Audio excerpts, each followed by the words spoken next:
যার মন জুড়ে শুধু আমি ছিলাম, সেই তুমি আমাকে এখন এত ঘেন্না করতে শুরু করলে কেন বাবা?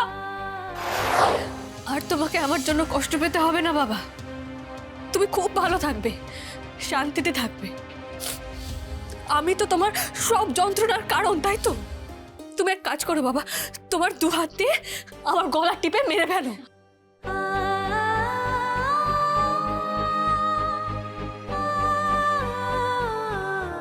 কি হলো বাবা, দাঁড়িয়ে আছো কেন? তোমার মেয়েকে মারো, মেরে ফেলো, আমাকে শেষ করে দাও। আমার গলা টিপতে গেলে তো অন্তত একবার তুমি আমাকে ছোবে, আমি তাতেই শান্তি পাবো। আমার জীবনে আর কোনো আক্ষেপ থাকবে না।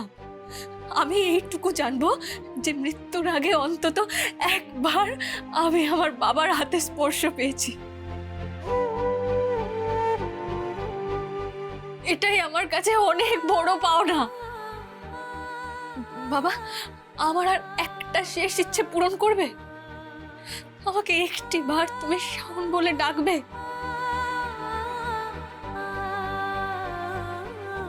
একবার ডাকো না বাবা, একবার আমার নাম ধরে ডাকো। একবার বলো, শাওন তুই আমার মেয়ে।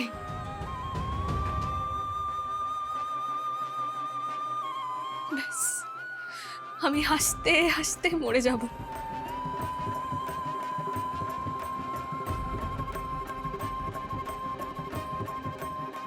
তুমি যাকে সবচেয়ে বেশি ঘৃণা করো, যে তোমার জীবনটা অতিষ্ঠ করে তুলেছে, সে তোমার সামনে নিজে স্বেচ্ছায় মৃত্যুবরণ করতে দাঁড়িয়ে আছে।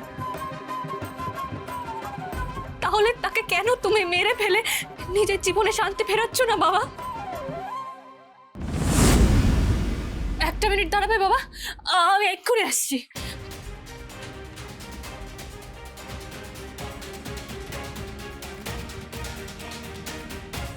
কি এটা তো শাওনের ছোটবেলায় বীরু শাওনের জন্য নিয়ে এসেছিল। এটা শাওন পেল কি করে? বাবা, বাবা তুমি এটা আমার জন্য এনেছিলে না? বাবা তুমি এটা আমার জন্য ভালোবেসে নিয়ে আসোনি বলো? তুমি আমার ছোট হাত দুটো ধরতে চাওনি বলো? আমাকে তোমার বুকে শুয়ে ঘুম পাড়াতে চাওনি বাবা বলো? তাহলে যে বাবা আমাকে এতটা ভালোবাসতো, যার মন জুড়ে শুধু আমি ছিলাম, সেই তুমি আমাকে এখন এত ঘেন্না করতে শুরু করলে কেন বাবা? আমি তো তোমাকে আঘাত দিয়ে বাঁচতে চাই না বাবা। আমি তো শুধু তোমার থেকে দূরে না গিয়ে তোমার কাছে থাকতে চাই বলেই বেঁচে আছি। কিন্তু আমার অস্তিত্ব যদি তোমাকে কষ্ট দেয়, তাহলে আমাকে একবার কারণটা বলো আর আমাকে মেরে ফেলো। তোমার ভালোবাসা না পেলে আমার বেঁচে থেকে কি লাভ বলতে পারো? প্লিজ বাবা, আমি আর পারছি না বাবা, আমি আর পারছি না, আমি আর পারছি না।